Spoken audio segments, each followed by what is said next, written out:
Welcome to the April 15th, 2026 Penfield Town Board Work Session. I will now call the meeting to order. Please join me in the Pledge of Allegiance.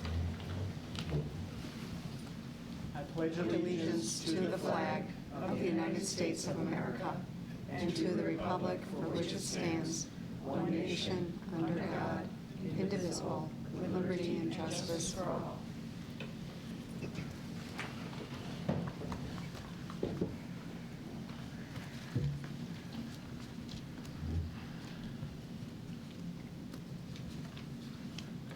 Could I entertain a motion for the approval of the minutes from the March 18th meeting? I'll make a motion to approve the minutes. Is there a second? Second. Vote, Barry. Aye. Dean. Aye. Getz is absent. Lang. Aye. Teglash. Aye. All aye. Thank you. So next we have guests from RKG with the fiscal impact analysis. So I will turn it over to our Development Director, Carrie Ivers, to introduce them. Thank you, Supervisor. We have with us tonight Eric and Eric in person. You've seen them here in the room on Zoom for previous presentations. The last time they were with us, they shared the housing assessment portion of the project. Tonight, we'll be moving into a future land use fiscal impact analysis portion of the project. And so without any further ado, I'm going to slide their presentation over to the main screen. And nope, I'm sliding the wrong thing to the main screen. We'll try that one more time. There we are. And there it is. Bear with me, I'm just going to change the view really quick.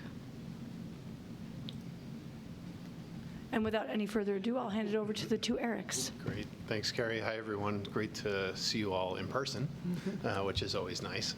Yeah, we had a great 2 days here.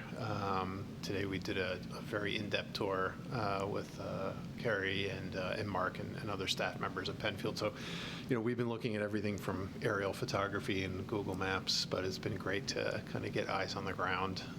So tonight, what we wanted to do was to present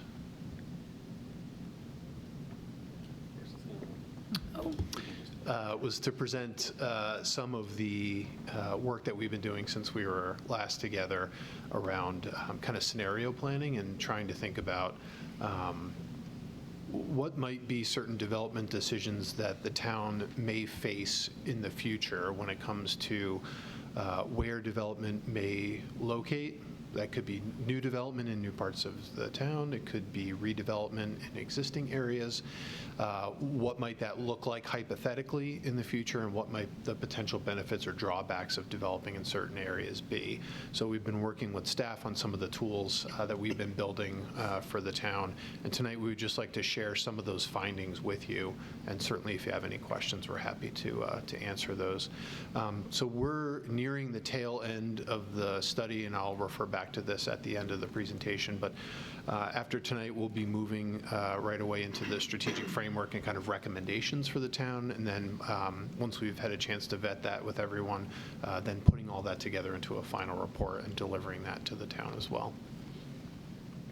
So when it came to evaluating the development scenarios, we, as I mentioned, been working closely with staff around a couple of different questions, and it kind of flows nicely out of the housing needs analysis that we had presented and shared with you last time, which is the key question there was sort of what do we have, what do we need, what do things look like today, what do things look like in the future?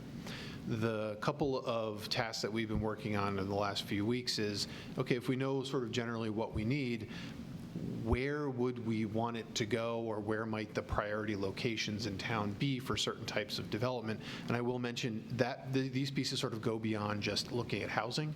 It also looks at commercial or industrial or open spaces or preservation needs. So there's kind of this location identification component of where. Then it sort of begs the question of, well, if we know what we need or want and where it might go, you know, sort of what does that look like, and how does that translate into actual development or preservation of land or whatever the scenario might be. And then once we run that scenario through in terms of the build out or the development of that, what might the potential benefits be to the town or to the school district or to the county from different patterns of development in Penfield?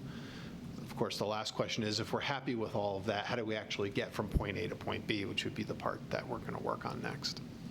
So we wanted to walk you through tonight sort of those middle three tasks that we've been working on. Just a couple of kind of overview slides. So one thing we've been working on and working closely with staff on is where might be the ideal places for new development in Penfield, and where it might not make as much sense for a variety of reasons to encourage development, as a way to try to identify where do we already have development today.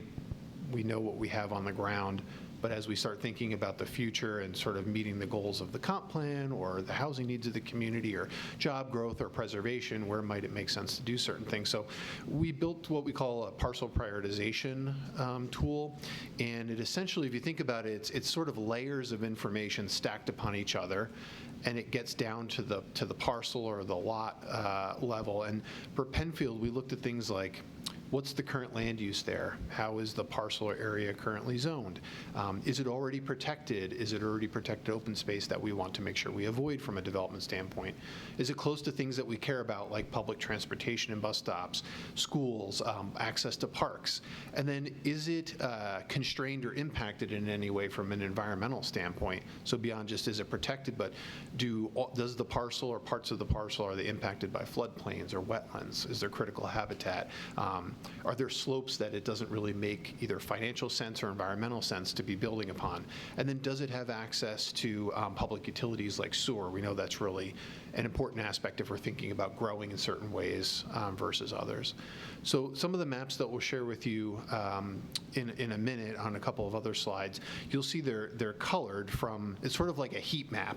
They're colored from kind of red, which is sort of well-suited, or this is kind of a quote-unquote like hot area where it might make sense to think about development or a different development scenario, versus green, which is sort of your green areas. They may want to be conserved, or in some cases, they may have constraints that other well-suited areas might not have. So when you see this sort of coloration, it's a little bit opposite of what you might think green mean go, red mean stop, but here it's kind of like what's the hot areas, or where does it make sense, versus green being more of the open areas. And I think when you see the map, it'll make sense.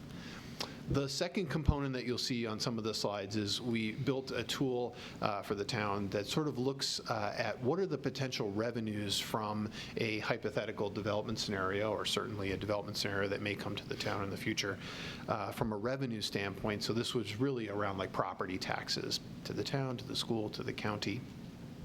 And then what are the potential costs that might come with certain development scenarios in the town? So obviously, if you're building new development, there will be public safety costs.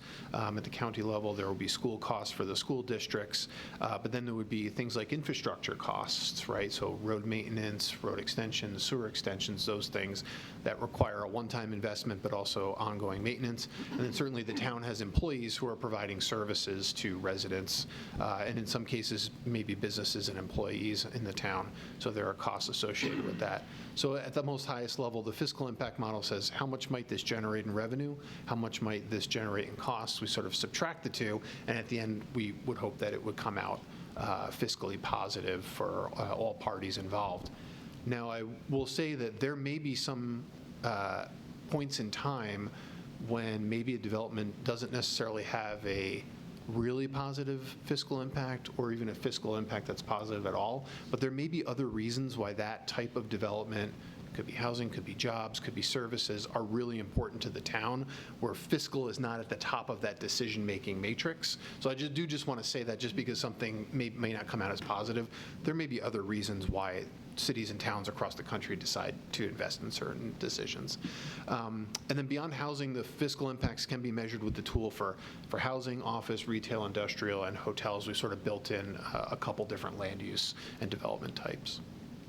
So that's kind of what we've been working on. And then right before we get into the different scenarios, we thought it would be helpful to just provide the town board and folks who might be watching at home, what is Penfield's current land use breakdown of all the different parcels in the town today? Because, sort of when we look around, there's a lot of different land uses going on in town, and we wanted to better understand those. So low-density residential would kind of be your single-family developments of different lot sizes from your 2-acre zoning, down. That comprises a little over half of all of your acreage in Penfield today. The land that's classified as agricultural and/or open space is almost 25%. So between those two, we're talking over 3/4 of Penfield's total land area, just in those two sort of more lower density, sort of lower productivity from a financial standpoint categories. About 10% is currently vacant, so it just doesn't have development on it today, but could potentially be developed in the future. And then we get into sort of more of the high productivity uses, so commercial, about 5.6%. Land that's just publicly owned for a variety of reasons is about 3%. The high-density residential, which would be kind of your apartments, your condos, your townhomes, your mixed-use development, is about 1.9%, or 438 acres out of the whole town, and industrial is about the same, 437 acres, or 1.9%. So the vast majority, 86%, is either in low-density res, the ag and open space, and in vacant. So we'll talk about 5 different scenarios, and I'll go slowly through the first one and kind of run through the others because the slides kind of repeat themselves in terms of their format. So we worked with staff to identify 5 different areas which kind of have different development typologies today, or could have different development in the future based on their current zoning. So the first one that we wanted to look at was more on the western edge of the community, sort of the crisscross intersection of Bay Road and Empire Boulevard. This area, as we thought about priorities, sort of scored in that reddish color, the hot. And there's a couple of different reasons for that. One, it's already developed, so that means there's already roadway infrastructure here. This has access to public sewer. It is proximate, because it's a developed area, to parks and bus lines. Because it's already developed, there's not a lot of floodplain or wetland or environmental impacts in this particular area. And it's not really impacted by steeper slopes. So in terms of areas to develop, this one was kind of on the hotter side. But it is predominantly industrial and commercial, kind of standalone uses or commercial uses that are kind of in bigger strip malls and strip centers. Not a big diversity of uses. So if we just hypothetically reimagine this area, and again, I want to stress there's no development proposals for any of these on the table. We just picked some areas because we wanted to run some scenarios, so I didn't want to scare anybody by what we picked. Could you think about a diversity of housing types? Maybe there's a mix of smaller and larger or mid-scale retailers here, an introduction of maybe smaller office or light industrial spaces, and then maybe there's some kind of like central green or a series of pocket parks. There's not a whole lot of green. I know there's some to the left of the screen, but in the developed areas, it's mostly asphalt and buildings today. So is there a way to sort of work in stormwater retention, green areas, things like that? So if we just looked at a couple of parcels, I have them highlighted in yellow, and to the right, sort of the area where the new Walmart is there to the back of the parcel area. If we thought about something like a mixed-use town center concept here, how might that translate based on densities, development densities or intensities that are allowed in the zoning in different parts of town? So could this area support something like about 100 townhouses, maybe 600 apartments? It's a lot of acreage here, so there's a lot of sort of developable area that could occur. 275,000 square feet of retail, which takes into account keeping the 200,000 square foot Walmart. So I did want to, I know that's brand new, so we didn't want to mess with that. It also offers a walkable grocery option and a retail option for folks if they lived here. Maybe there's an introduction of some sort of light, non-noxious, non-noisy industrial. Maybe it's sort of advanced manufacturing to introduce jobs into the area, and same with office. So if we thought about a scenario where the density or development is a little bit more intense than it is today and has a mix of uses, how could that potentially translate into fiscal impact? So today, roughly, the net tax revenue after we subtract costs from the tax revenue is about $880,000 a year of that area that's in yellow. If we thought about a redevelopment scenario, that could climb as high as maybe $1.3 million once we subtract out costs. And that would include school costs associated with residential development as well. So there could be a net benefit to the town and to the district of maybe $350,000. So again, just to kind of give you guys like order of magnitude in terms of if we're thinking about changes in the future, or someone comes with a new proposal that's maybe of this nature, and again, it could be fewer units or fewer square footage, but kind of starts to give you an idea of how that could shift the potential tax revenue. And then we thought it would be important to talk about the shift in land use composition of Penfield in terms of the acreage shift, so that we showed before. This is almost all commercial today, so if we took this acreage off of commercial and brought it into a different category like high-density residential or industrial, it's like a 0.2% shift in total acreage. So we're talking about, in Penfield's overall acreage composition, like a very small change. Although the development is larger numbers than what are there today in terms of just the change of acreage, it's actually a pretty small amount. Another area that we wanted to look at for scenario 2 was the panorama area. This is a really interesting area that we learned a lot about on our tour today and also our discussions with staff. This area sort of shows up in that yellowish green color, which is kind of interesting because it is already developed in several parts, either with housing development or, in the case of the parcel I'll show you in a second, largely commercial. It's an interesting area because there are significant impacts in this area from wetlands, or excuse me, from floodplain. And there is some impact from slope. As you know, you sort of come down into the valley in this area. Sort of what we talked about and what we learned too is if the area was to be sort of significantly redeveloped or reimagined, it would need to be brought up to sort of FEMA standards and FEMA regulations. So raising the building, getting everything out of the floodplain, dealing with if you have to cut and fill certain areas, there are a lot of requirements that go along with that, and there's requirements from the building perspective that a developer would have to meet. That obviously adds challenges from a cost perspective and balancing what can I do in the zoning versus the costs I would need to incur from a redevelopment. And I think those things are sort of misaligned right now, which may be the reason why folks say, how come we can't do something here? How come something doesn't happen here? But there's a cost to doing that I think, would need to be recuperated in some way. So one idea is if that's a potential pathway that the town would be interested in exploring, could you add some more intensive development to sort of offset some of those significant costs that a developer would have to deal with here, which would be maybe it's adding some residential uses or mixed-use buildings. Maybe it's the introduction again on a first floor of some smaller format or mid-scale retailers.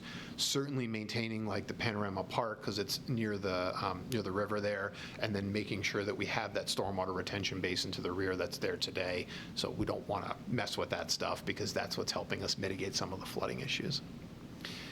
So if we just looked at that area, for example, again, pretty big parcel and a lot of potential there if we could increase intensity of development. So again, maybe there's 400 apartments, we could bring back some of that retail, could maybe introduce some office space to that area. And based on the current net tax revenues here of about $383,000, if you were to develop this more intensely, it could have a big benefit to the town and the district as well, to the tune of maybe $700,000+. And again, a very small shift because commercial and high-density residential comprise not that much of the town's overall acreage. From an acreage standpoint, it would sort of be shifting within an already developed area.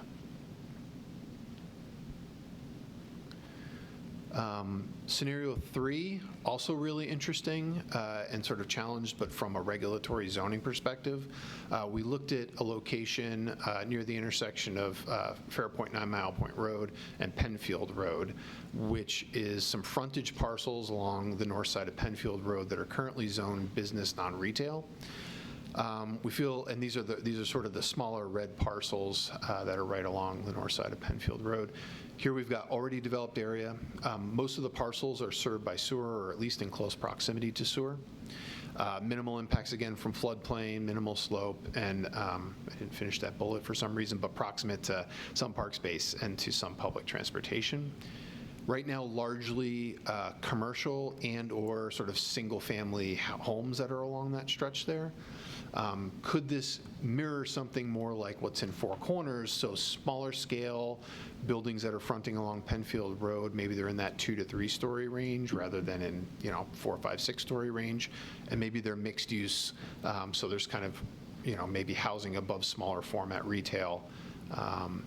So the area that we looked at here was just sort of on the left side of the entrance to the park. Again, much smaller scale here, maybe 26 total apartments over maybe 36,000 square feet of mix of retail and office.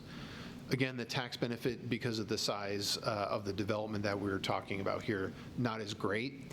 But one of the challenges we know is I think there's a desire to consolidate access points off Penfield Road in this location. There's already a start on some of the parcels that have turned over of sort of an access road to the rear, so you could bring parking and access to the rear, minimizing turns on and off of Penfield Road.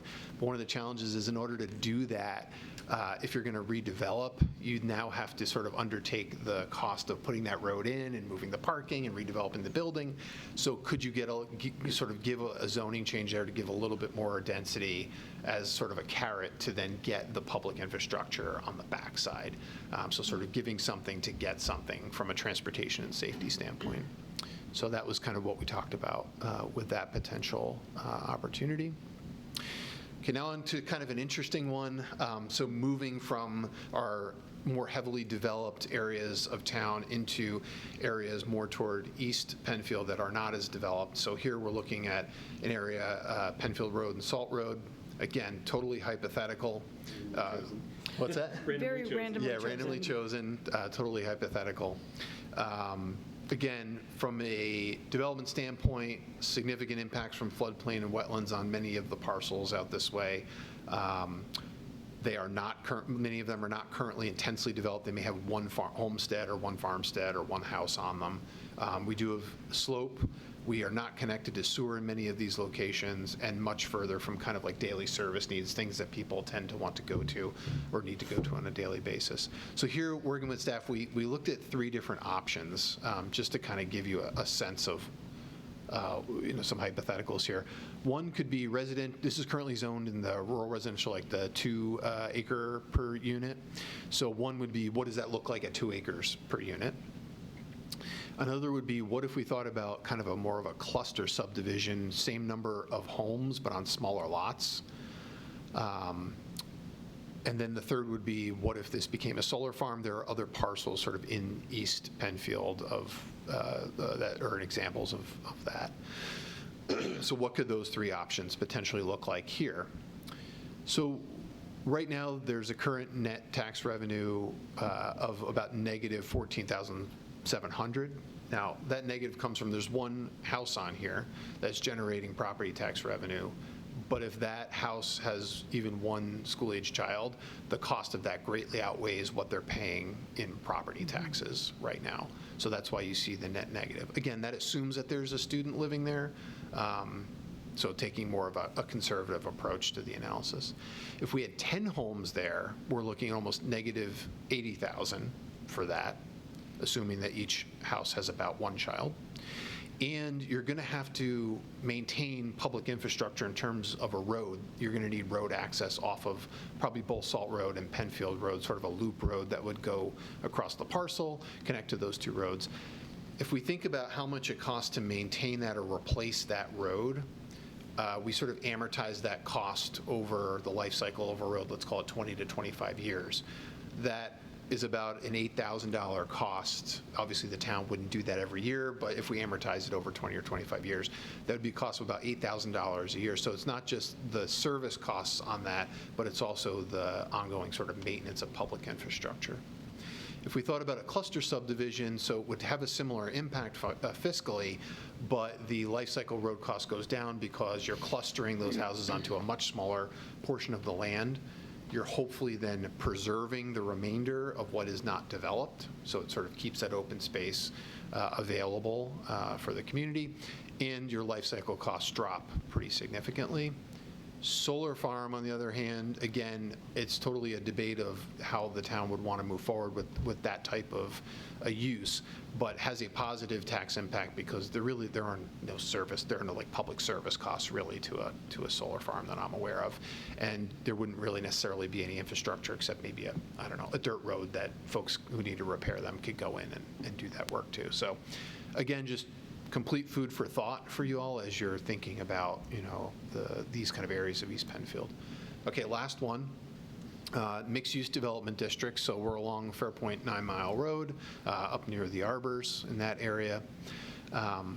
This is kind of an interesting example where our prioritization tool, based on the metrics that we were using, have some parcels that are showing up as red and sort of hot, and some that are showing up more as green and yellow. There's a couple of reasons for that.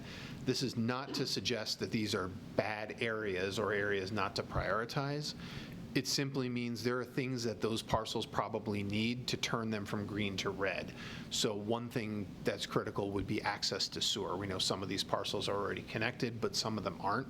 And in our scoring model, it takes that into account, and that's heavily weighted.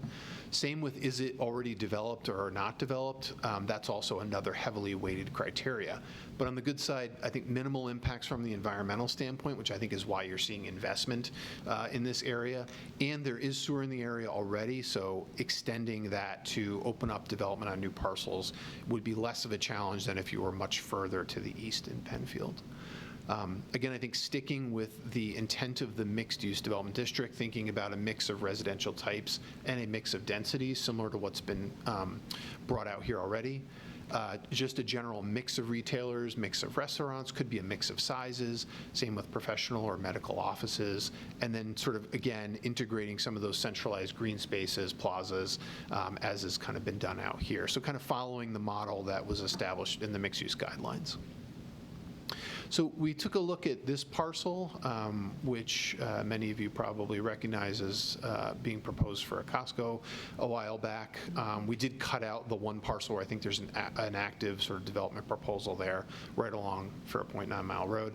So at densities that would be allowed in the current mixed-use A district, we just played around with some numbers here, so maybe there's some townhomes, 34 townhomes, maybe 200 apartments sort of situated to the rear, kind of like what they've done with the arbors, and then some retail and some office space, probably on a first floor, or it could be a component of a larger building.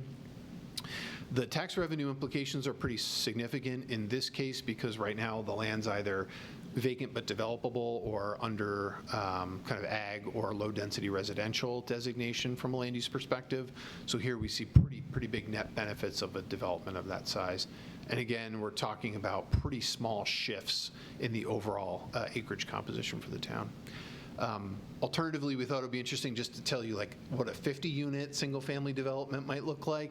So as you can imagine from the previous examples, the negative impact due to the school costs is pretty significant. So just to kind of give you a point of reference. But again, just because something's negative doesn't mean that it's not desirable in the town. It just means there would be different impacts for you to consider.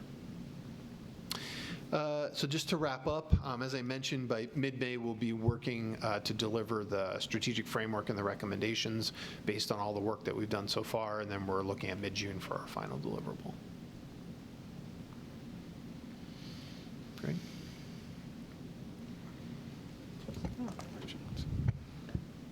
I know that's a lot of and again, these are just sort of representative examples. It's not, these are just picked for demonstration purposes, not to suggest that development's happening any specific place. It's more of a basis for the town board to have conversation and evaluate, future needs and potential impacts. Yep. Yeah, happy to answer any questions or if you have any thoughts. With what you've done, would you help explain, especially for anybody watching, but admittedly for myself as well, I understand that there's a cost associated when there's a home and there's students. However, those taxes are separate, right? We have school taxes. So it's not so much a burden to the town when we look at our tax base. The roads, I understand. The infrastructure, I understand. So can you explain whether it's a Webster school district or a Penfield school district, and you say, okay, that's going to be a negative to us? Is it the negative on a whole, I assume, versus looking at how the school district might say, okay, we need to increase our tax base, which we don't have a say in. So I just want to understand that a little bit more. Yeah. That's a fantastic question and an important distinction. So it is taxes on the whole that we were looking at and impact on the whole. Right. We do have the ability to break all that out into a lot more detail. For this, we were trying to figure out how to summarize a lot of data in a short presentation. But yeah, great question. It does encapsulate all three of the tax districts. Okay. And when you break down the detail, would you also, or can you perhaps we know this, when it comes to the high density, such as the apartment buildings, when they're not owned, how is that revenue generated? What is that based on? Because you don't have a single person paying a property tax every year. It's based on that. So don't need to go into tonight, but I'd like to see how that breaks down. Absolutely, yes. Yeah, we just, so, we had talked with the assessing department as well as we were building out the model to make sure that we were doing things in the way that they would do it for Right. non-ownership.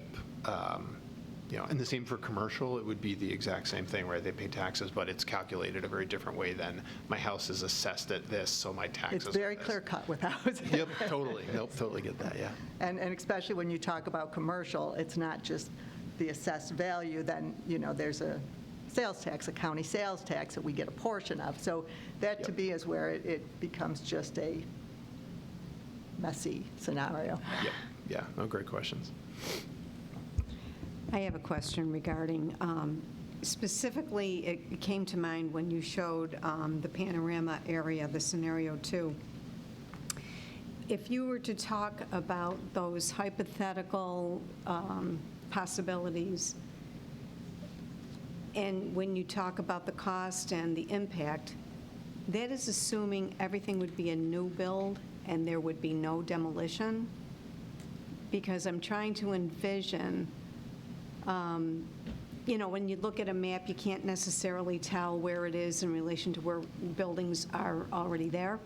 And so I'm wondering if some of these hypothetical recommendations were based on just, open areas or places where something exists, because you talked about the FEMA regulations and the upgrades and whatnot, so I Yep. got my mind going. Yeah, yeah, no, good question. So for panorama, actually, I would say for scenario 2, 3, 4, and 5, probably, we were envisioning, like, if you were to sort of level set everything, take what's there in panorama down, Okay. and then rebuild, because you'd want to make sure that the buildings are out as much of the floodplain as you can. You're going to need to either raise the site or raise the buildings, or potentially both, which I think Yeah. would have a lot of site disturbance, probably. Yeah.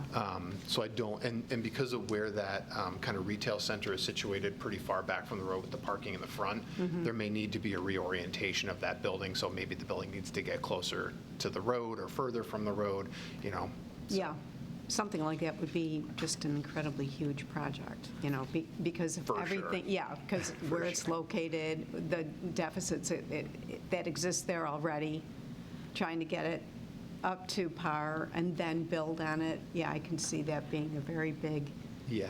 Yeah. Which may lead down down the path of why hasn't something happened yet, right? If that's a desire in the town, then why hasn't something happened yet? Yeah. And you're looking at it from a strictly, here's what it would look, here's the existing, and here's what it is after. What happens in between as a developer, Yeah. or that's a cost not associated with it. It's just what's the revenue today, what's the impact after, right? Exactly. That, Exactly, yeah. I think we've got Yeah. several areas, Panorama Plaza included, that are heavily overparked.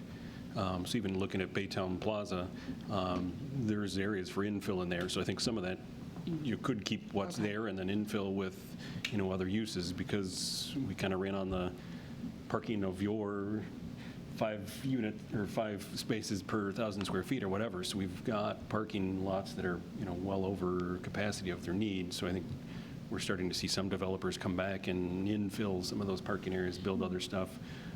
So I think even with Panorama Plaza, there's just acres of parking in the front that's But because of the, underutilized, but and the because of the floodplain is a hindrance Yeah. too. So Yeah. that's been a challenge all along, and there are regulations in the FEMA regulation.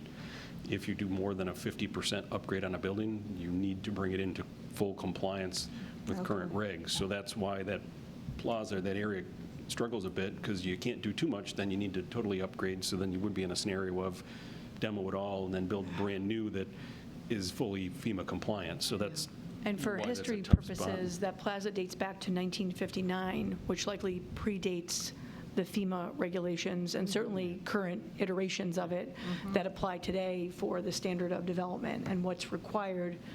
And the town can't authorize anything that's not in compliance. Otherwise, we lose our flood insurance rate program, and then we make a lot of people very angry. So it's a bit of a catch-22. You want improvement, but there's limits on what can be improved and how it needs to be improved. Grants, maybe.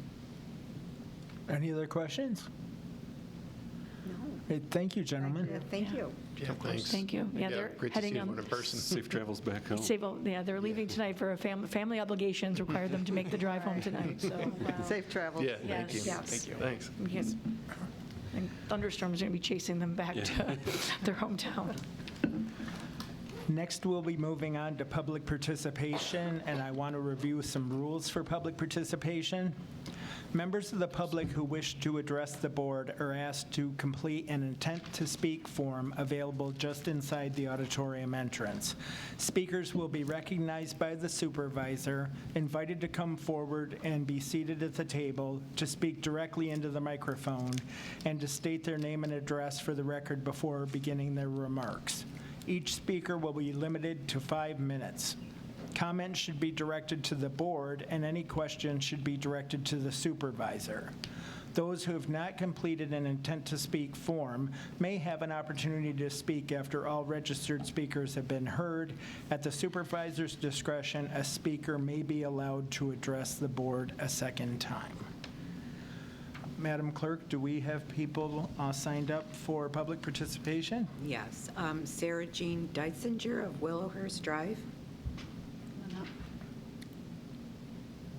Hello. Hello. Here, I gotta pull up my notes, please.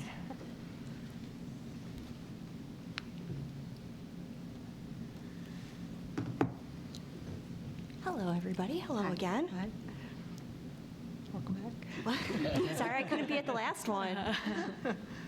You hear me okay? Yep. Yes. All right, so nerve-wracking. So I didn't prepare a full speech like I did last, Sarah Jane Deisinger, 8 Willowhurst Drive, Penfield, New York.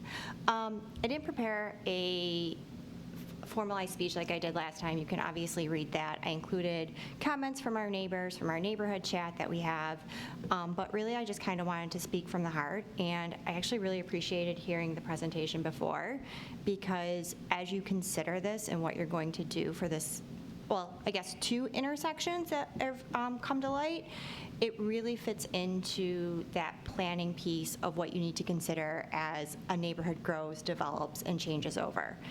And our neighborhood is definitely changing over at this point in time. And you can just kind of look at right now at what the houses are going for and how often they're switching over. Just last week, we had 2 houses go up for sale in our neighborhood.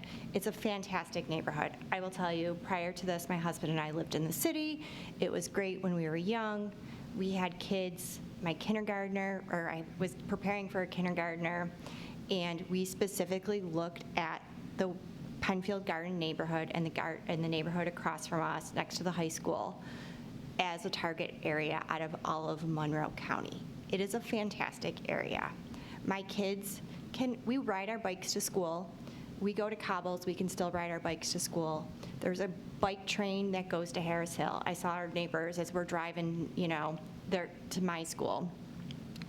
It is a major access to the high school, to the recreation department, and to the library. Seniors, and it's everyone of all ages.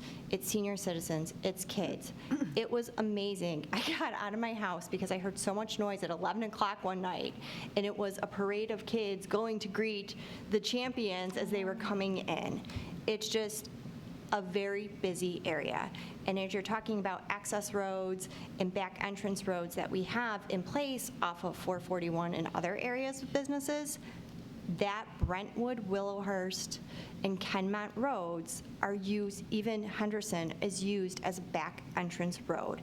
There's an accident, it's coming through. My kids were selling lemonade because the accident was so bad. They had time to get out lemonade and sell it to cars that were using those roads.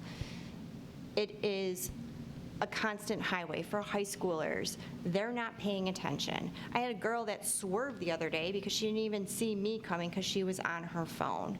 It is a speed highway on Brentwood, and you may not think it is. Even the other residents are using it fast from the beginning to even if you're at the end and you're going back to the end of Hillary. It's something that needs to be addressed. And you can't rely on the neighbors and the residents of the parcels to maintain bushes. We all get older, it's hard to do. They may not have the equipment, they may not even have the funds to do that. We can't even take dead trees down that hit power lines that then the rest of the neighborhood is responsible for. And I apologize, I can't see a time, so please just give me like a 1 minute or 2 minute warning. But it is something that is very much a concern. I've seen the town cars come through. I do get to work from home at times. I've seen people stop checking it out. It's always at the slow times when nobody's really around. It's in the middle of the day. Yes, it's much slower there, but on the weekends, on, again, after school, beginning of school, it is a really busy section that you wouldn't necessarily think. And it's good traffic, but it is a lot of traffic. And I do just want to encourage something to be done, because as much as I know a stop sign isn't necessarily created for safety, it's going to make people stop. If you're coming up to the intersection, and I'm really bad with directions, but where the bushes are on Willowhurst and Brentwood, or coming down Brentwood, you cannot see. You have to go into the intersection to look, as a walker, as a car, and it's unnerving. And I've given in past speeches examples of what that's like, and I did see a little boy almost get hit by a van, like witnessed with my own eyes, because the van just didn't see, and he's a little kid, and we do have a lot of individuals using those areas. So I guess I would just really implore you to, as you think about creating parcels, development, that section is going to continue to get busier. Even if it's commercial use, if there's an accident, if it's residential use or mixed use, it's going to be people using it to get to the high school, because we all park in the library. The high schoolers do. The games are there. I can hear them. It is something that I think down the line is going to save lives and accidents. And it sounds extreme, but we have had a death at that accident before. And so I would really just implore you for $1,000. It takes the risk off of the neighborhood of maintaining those bushes, because God knows they're really going to be hard to take out or take down trees. And again, people can't always afford that. And it's going to really stop and ask people to just pay a bit more attention. And so I would really just ask that you consider this as a long-term development and not just something that's a short-term mind. And I again, newer to the neighborhood past couple years, but I've been told that it's been something that we've continuously asked for, so this isn't just a fly-by-night request. Thank you. Thank you. Can I just ask a clarifying question? Sure. So is your message that stop sign is good, taking down those bushes is better? Or I want both? I just want to make sure I understand. If I can have a perfect world, I want both. That's what I just wanted to Because even clarify. with a stop sign, you still can't see it. Yeah. However, the stop sign is needed. The speed really is there. Right, okay. So in a perfect world, both. If I had to pick one, I would pick the stop sign. Thank you. Thank you. Thanks. Could you call the next person? Patricia, Patricia Bertino on Foxbourne Road. Good evening. Good evening. Patricia Bertino, 19 Foxbourne Road. Thank you for this opportunity to speak. I do not have anything formally prepared either. I'm just very thankful that I was able to be here physically tonight. And just as a physical reminder, as Sarah Jane had mentioned, this is an ongoing concern for our neighbors, and we just didn't want it to fall off the radar or the agenda, and just to be physically present to reinforce that we respectfully request your consideration, expertise in moving our request along, and whether it be both the stop sign and the bushes or one or the other, any progress is going to help us, especially with the warmer weather coming. Today was another thing, and she's wanting to go visit her friends in that neighborhood, and just it's heightened awareness now that the weather is nicer. So thank you, and that's all I have. Thank you. Thank you. Do we have anyone else signed up? Okay.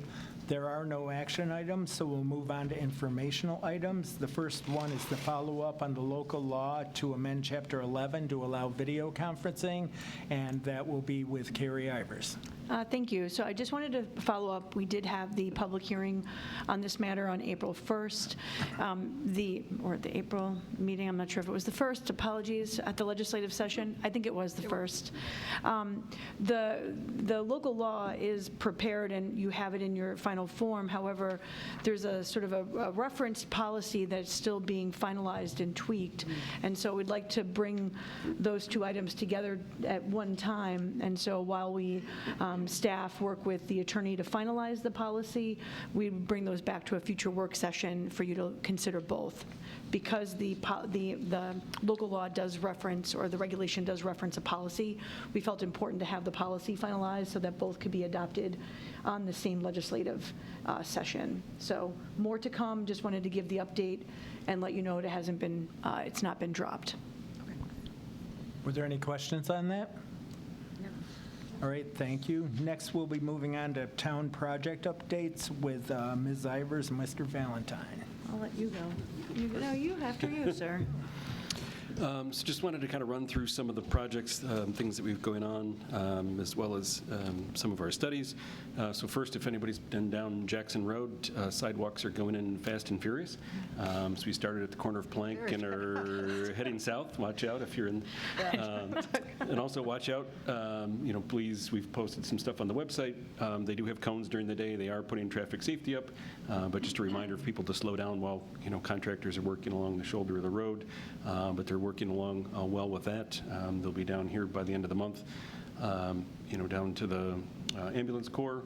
We'll be ending at Penfield Center on that piece, and then we'll immediately turn over and start on Plank Road. So we'll go down Plank Road and install it all the way down to Shoecraft. So that will, complete that, the sidewalks, and then we also completed some last pieces on 5 miles. That would finish off the 2025, 2026 projects that the board voted on. And then I believe on May 6th, we're scheduling our public community input session on May 6th that people could come in and share their thoughts, ideas. They can share it ahead of time. I think, again, we put up the engineering department email. You can call, email, stop in at that input session. So this is we look at 2027. Next is the Shadow Pines, back 9, I call it the back 9, but the southern portion, we do have a kickoff meeting on Friday. It's with our consultant on that to start walking that area, look at developing those design plans for the multi-use trails. So it's exciting to see that getting kicked off. The active transportation plan, they're working along well on that. They're planning on getting staff a draft at the end of this month. We'll review that, and then they'll be before the Transportation Committee on May 19th, and we're slating to have them before this committee on May 20th to give an update and share that draft with the town board. We can schedule a public input session after that, and then give the board and the public opportunity to make comment and look at a summer receiving that document sometime early summer. And then we also have the Climate Action Plan, which continues to move forward. That group that is doing the Climate Action Plan has been going to our other committees. Teglash sat in on one through the Watershed Committee or multiples, but the Watershed was it last week. They'll be coming to Transportation this week. I think you've sat through Rec Master Plan and probably Trails. So you've heard it many times. Very good presentation. If you want to come to Transportation, it's happening next Tuesday. So She has it memorized now. you can give the presentation. So they'll be continuing that. Staff's working on doing the input of the greenhouse gas inventory items, so working with their DPW to get the accounts, the usage of vehicles, usage for the buildings, and plugging that information in. So I think those are my... I have to say, because I've attended that and watched them present 3 times now during this presentation, I was thinking, okay, adaptation, migration, or mitigation, and what do we need to do? So yeah, it's burned in my head. Dovetailed together. So. Yeah. I think that was the items I have. All right, so moving on, I will share that the Alveus Clark House and Lodge project is continuing to move along. Interior finishes are being completed and finalized. You're going to see in the coming week or two, the construction trailer that's been on site for the duration of the project will be removed because they're going to start preparing for the site work related to the project once asphalt plants are open and ready for that material. And so there's work to be done with respect to the concrete, the asphalt parking area, the top coat. We are going to be refinishing the existing parking where the construction area was set up, and the portion of the parking that was outside of the construction site. So all of that would be fresh and new.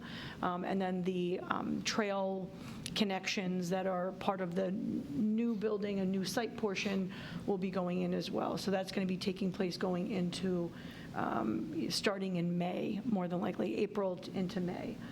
We will have to, at some point, close that parking lot in its entirety, and so we will communicate that to the public in advance. It'll be available. We'll also put sandwich board signs out, and also places where the trail connection has to be closed so that the work isn't interfered with or damaged by users. So well, more to come on that, and we'll try to make sure we're communicating with the public. We are communicating and coordinating with Department of Recreation Department to make sure that we're not impeding any planned events that might involve like the disc golf, and so we are communicating often and with everyone so that we're all on the same page. LaSalle's Landing, this is going to be not a pretty picture moment, but it is a sign of progress, so we'll share. What you're looking at, it doesn't look like much, but these are the piles associated. So if I'm looking at the little points, these are the piles that have been dug, and this is serving as to help support the foundation for the future comfort station. If you click to the next one, I think it shows you can just click on the arrow. Okay. Right. Oh, there you go. Thank you. Show that's the drill rig that drills them in. So it's basically like a big screwdriver. That's a technical term? That's a technical term. Very engineering technical. So they're driving those down in and then until it hits a certain tension. So most of them, they estimated to be 60 feet deep. I think most between were 50 to 75. To get until it got enough strength on those piles to hold the building up. So this is to make sure it is fill material, it is along the bay, so to make sure that our future bathroom doesn't sink. This is what we came and talked to the board about a while ago and said that, it's potentially a $200,000 add-on, but this is what those piles are, and then they'll pour a big concrete cap on all of that kind of holds it all together, and then the future building will sit on top of that. So just interesting that it is kind of going on. They've just been working on that this week and last week, and getting into the next phases of it. Yes. And then, just as a reminder, and I think I say this every time I mention the project, there is public access to the parking that's available. It's around and through the staging area and the construction sort of fenced off area, but there is still public access. So if you want to visit the park, you're still able to do so. If there's an occasion in the future where that has to be temporarily closed because of construction activity, again, we will communicate that to the public using various means and methods. Last Could you update. just remind us, what is the comfort anticipated station. date? Oh, anticipated completion? date is probably, we're looking at fall, October. Right, okay. October for a Understand completion. weather and- yeah. Yes. Thank you. So just in time for ice access, I suppose. Ice fishing, anyone? The last update I'll provide is Penfield Forward, Tomorrow's Town Spaces. That's our community outreach and community engagement associated with future facilities needs.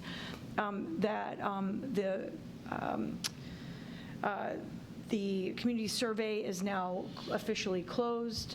I will say that I don't have a final count, but I do know at last count we exceeded the amount of survey responses needed for a population of our size to get to 95% confidence and a 5% plus or minus margin of error, which is sort of the industry standard for community surveying. We have exceeded that number, so that's always a good thing. So we'll have more information to share at an upcoming work session, but the team or consultant team is continuing on with focus group conversations. There's one focus group that is targeted toward facility users based on folks who have, utilized the community center, utilized our parks and facilities or town hall. And then there's also one targeting outside agencies that might provide insight or information about how community facilities could better serve the wider community in terms of access and making sure that we're being responsive to all community, advocates and organizations. And that's my update for projects. Thank you. Are there any questions? Yeah, Mark, a question for you regarding the Jackson Road sidewalks. They are going up quickly. I've got several anxious constituents looking forward to using them. But as I drove by today noticing it under construction, in like the 1490 block of Jackson, there's a break in the sidewalk. Is that purposeful, and is that going to stay that way? There are going to be two breaks on temporarily two breaks in Jackson Road. One is the Nature Conservancy property, so right across, Carrie's got a map, so just south of the Weybridge neighborhood that's there existing. We have agreement from the Nature Conservancy. They're on board with it. There's 4 trees we need to take down. They have one attorney for the entire state of New York. I've been working on this easement since last June. So they come back with a comment, we make the change that day, we send it back.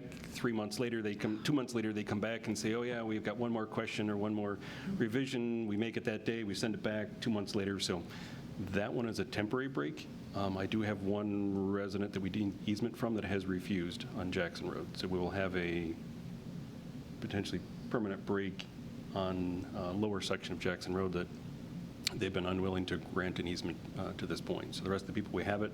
The one piece that we've kind of skipped over is just timing. We're waiting for the Nature Conservancy. They've agreed and, verbally agreed. They're okay with it. They're on board with it. But until that easement's signed, they said you can't take the trees down. You can't start anything. So that hopefully shortly we'll have that. We'll keep going on Jackson. This piece, yeah. Yep. Okay. I didn't want to pull it over until I knew I was on the right Yep. spot. So this one, There's existing sidewalks just to the north of it. It used to be kind of where the Way Farm was, if everybody knew where the Way Farm was. Yeah, And that's this is the bigger piece right there. We've just got to finalize that easement. So that's a Okay. temporary gap on that will be completed. It's just the one attorney comes back every 2 months with another comment, so we've got to kind of wait that out. So I'm hopeful by the time we get done with Jackson, they'll say, yes, we can do it then. If not, we'll have them go on a plank, and then hopefully by the time that's done, have them come back and fill that in. So Okay. that's a temporary. That's just noticeable. It is a noticeable piece, and we have agreement on it. We can't proceed until we have the signed easement.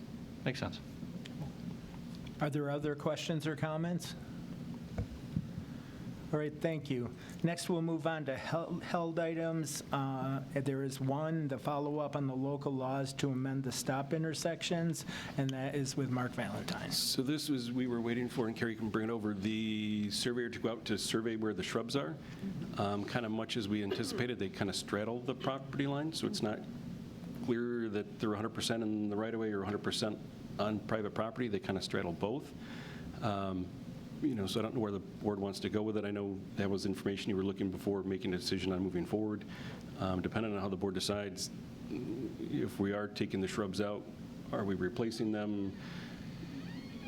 What are we doing for other buffering? I just have some questions on other precedent-setting things. If we take those, then I'm sure we're going to get lots of phone calls of other places where there's shrubs and other stuff in the intersection. So I'm all for sight distance and safety. I just ask that we kind of have some process of how we decide where and when, because I'm anticipating we'll hear more. So I think the stop sign is definitely warranted. Same at Kenmont. Both the stop signs at Brentwood are warranted there based on existing sight distances. That's not a question. The one at Kenmont as well, but I know the board held this one up when there were some questions about the shrubs in that area. So we went back, took us a little bit of time to get the survey. They had to do a boundary for it.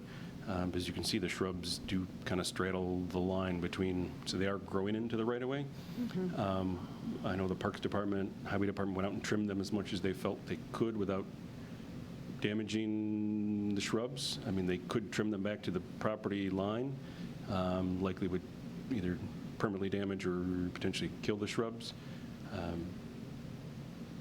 I guess I'll stop talking there and see what the board's thoughts, comments are. Questions, comments? I guess I'll start. And, you know, for transparency's sake, I grew up in this neighborhood. My parents still live in this neighborhood. My child and my nephews bike regularly through this intersection. So I'm pretty familiar anecdotally with this. I guess I'll start with you, Mr. Attorney, with the shrub issue here. I fear we've entered the analysis paralysis area of this conversation. Legally, what are we able to do to maintain the right-of-way in this instance? I mean, so we own the right-of-way, so anything in the right-of-way, we have the right to remove.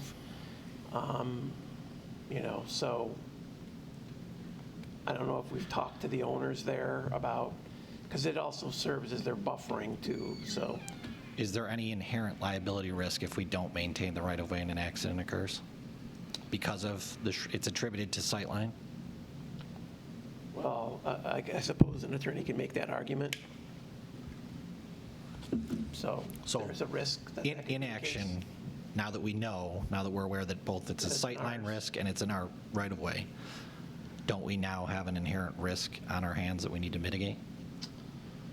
I would say that there would be a risk now that we know that these are our, or a portion of the bushes are ours that are blocking the view. So I guess for my opinion, for what it's worth, I feel like that answers the question for me.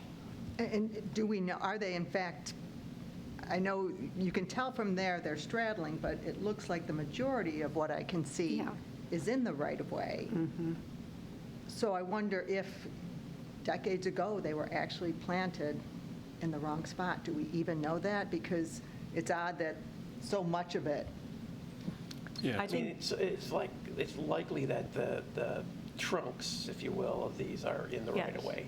Well, you think, or, I mean, We don't certain know. shrubs grow out, like the shrub can be here and then, growing Yeah, towards the fair, light, so yeah. that's Not the our hard part. arborist. That's, yeah, that's the part that I'm, the other challenge is that at the time that these properties were developed, they probably had tape maps and not a Right, survey right. instrument map, and so, And have we spoken to I these have residents? not known what the board's Fair. direction was, so I didn't want to either get somebody Right. upset or unduly if that was not the decision.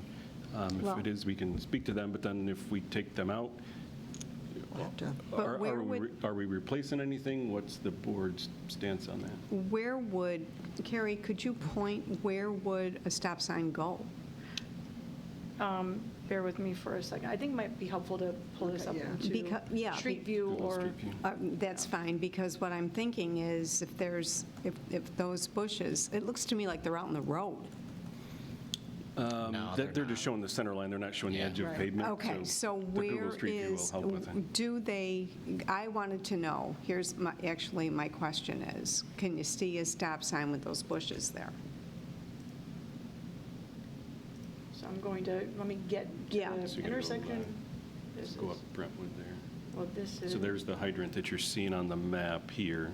So it shows hydrant on the corner, that's So that let's look at yellow the hydrant for a moment. So you can see the hydrant on the map here, if you want to highlight that. For reference, that This image This is is the hydrant. If you There's see the where my, hydrant. Oh, I see. Yeah. Okay. 2007.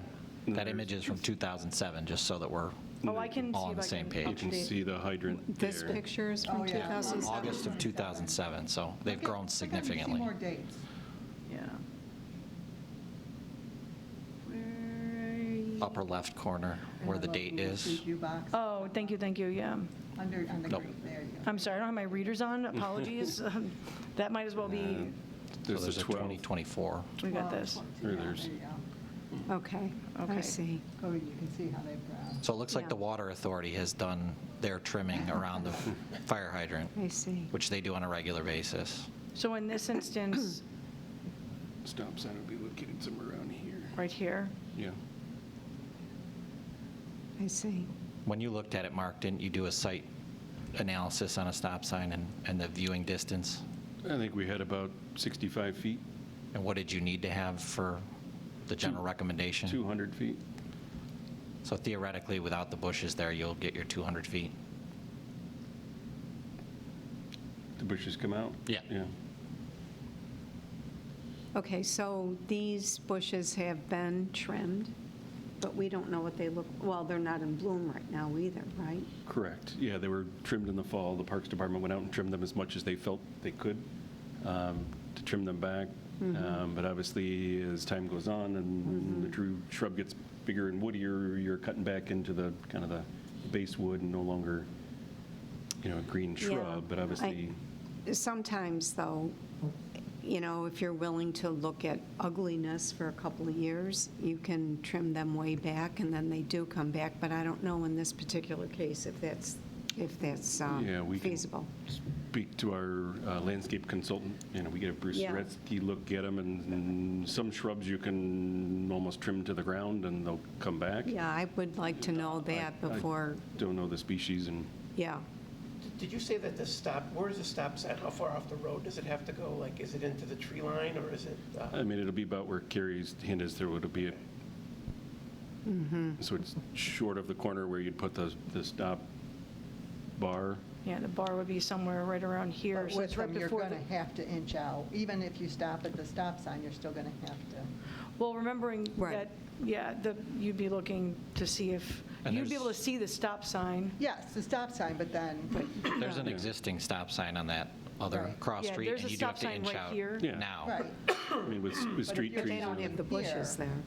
But you have to be able to see around the bushes to Yeah. cross. So the bushes are a safety issue. Yeah. But, okay. At the very least, I think you ought to trim them back. If I talk to Bruce about, do they need to be removed or just trimmed? And I think we should talk to the owner so that they don't wake up or come home someday and they have it all clear cut, We want to make sure that we can work with them because, they're a corner lot. And obviously, they want some screening. Yeah. Can you go back to the '07 picture again? Sure, now that I know where it is.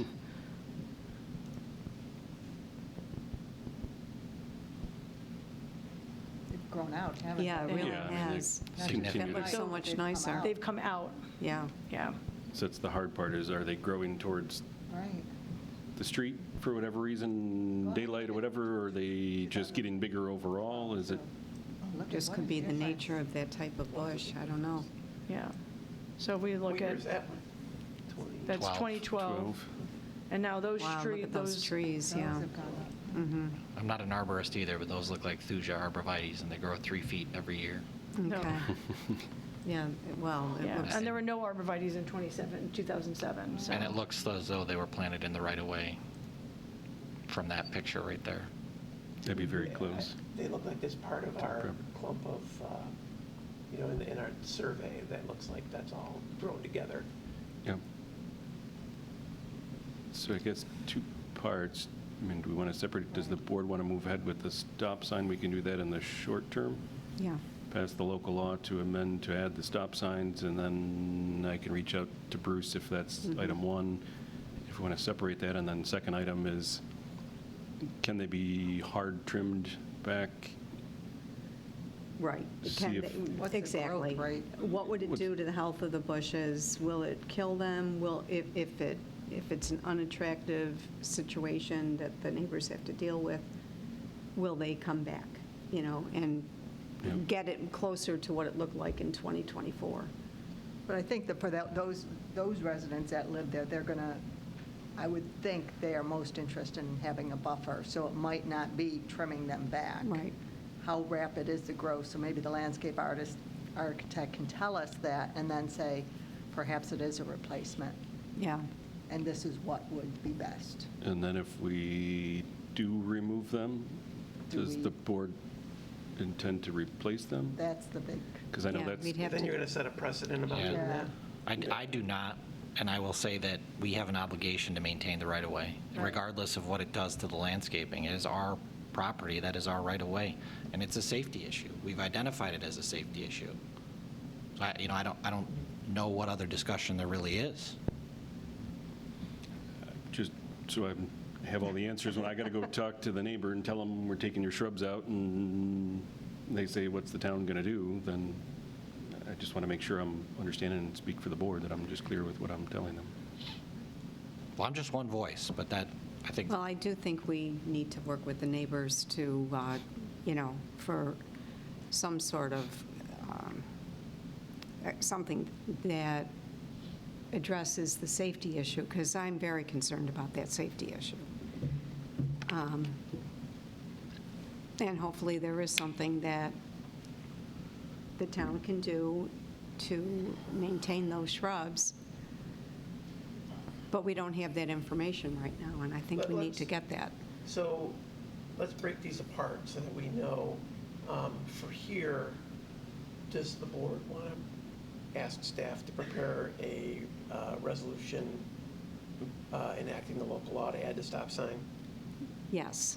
So maybe we can take care of that. We could do that as special ledge next week if the board so desired. Yeah. Yeah.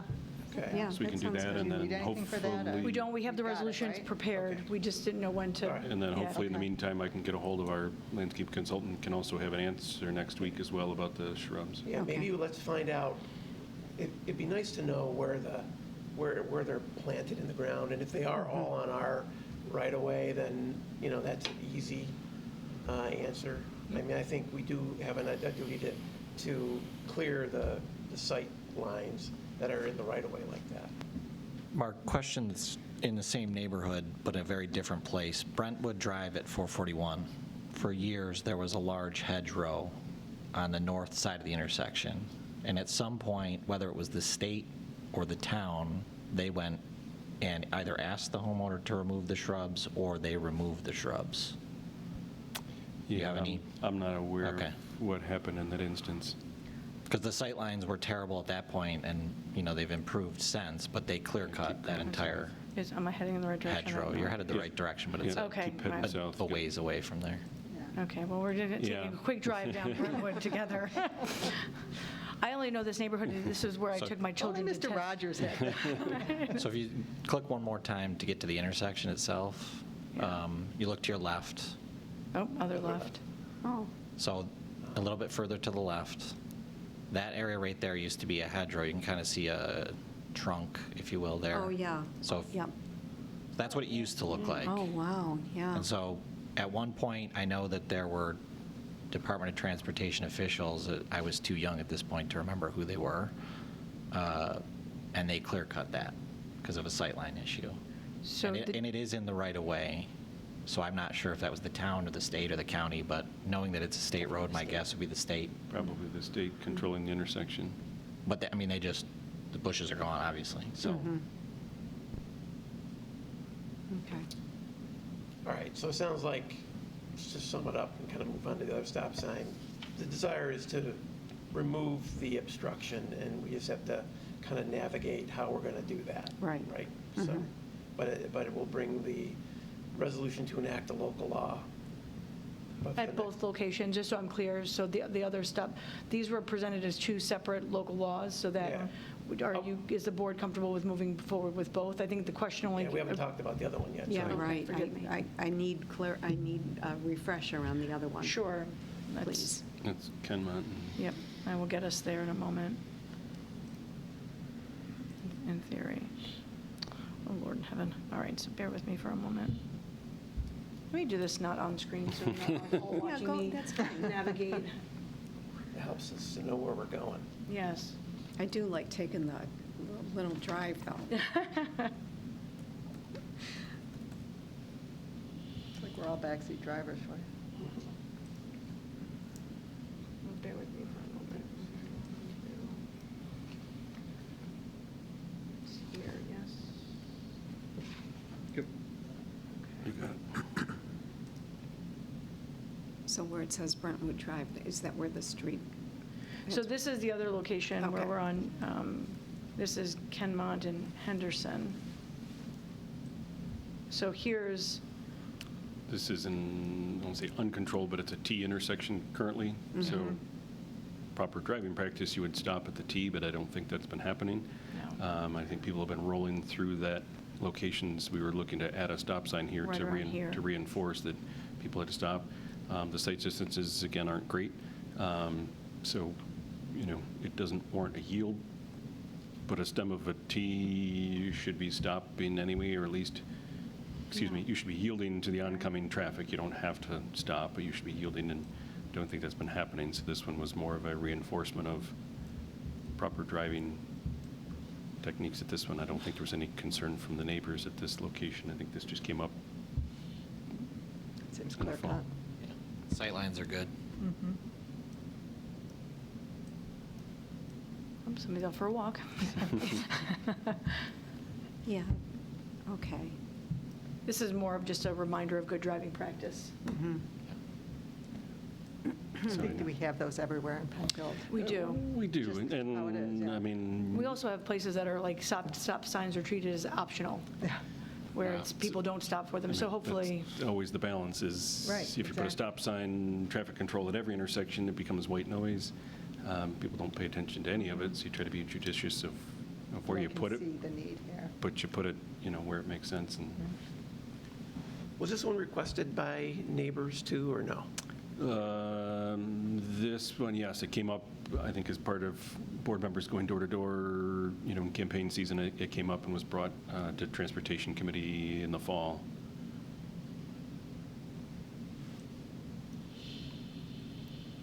So we'll move ahead with the resolution for this one as well. Yes. okay. Yeah, I agree. And we're going to prepare that for a special ledge for next week. Is that my understanding? Yeah, might as well Yes. do it at the next meeting. Okay. Yes. Okay. Okay. Anything else on that? No? Good. All right. There is no old business. Under new business, I will ask for unanimous consent to add 2 resolutions. The first being for the hire of a part-time security guard. That is resolution number 26T090.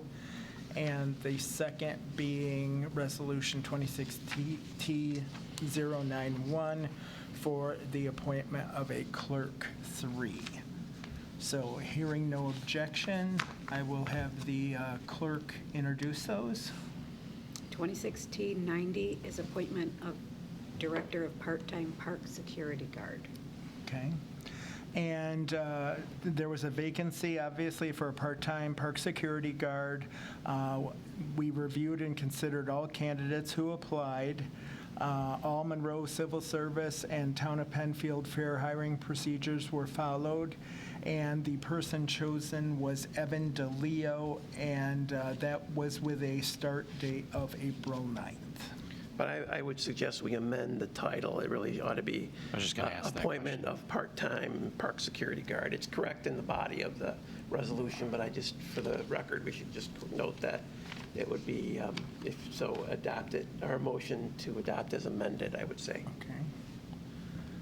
Right, is there any, I'll move it as amended. as amended, is there a second? I'll second. Any discussion? Okay, would you call Vote, the roll? Barry, Aye. Dean, Aye. Lang, Aye. Teglash, Aye. all aye.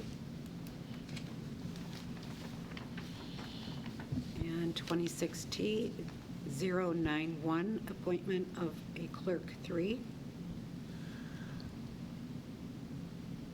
And again, all of the normal procedures were followed, and we are proposing that Stephanie Walters be given a probationary appointment as a clerk 3 in the Building, Zoning, and Fire Marshal Department at an annual salary established by the town board and in accordance with town policies, effective April 28th.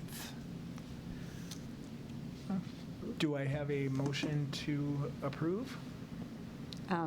Yes, I make a motion to approve it as written. And a sec, I'll second. any discussion? Okay, Barry, aye. Dean. Aye. Lang, Aye. Teglash, Aye. all aye. All right, the next work session meeting will be April 22nd, and I would move to adjourn the meeting by unanimous consent. And hearing none, I will adjourn the meeting at 7:48.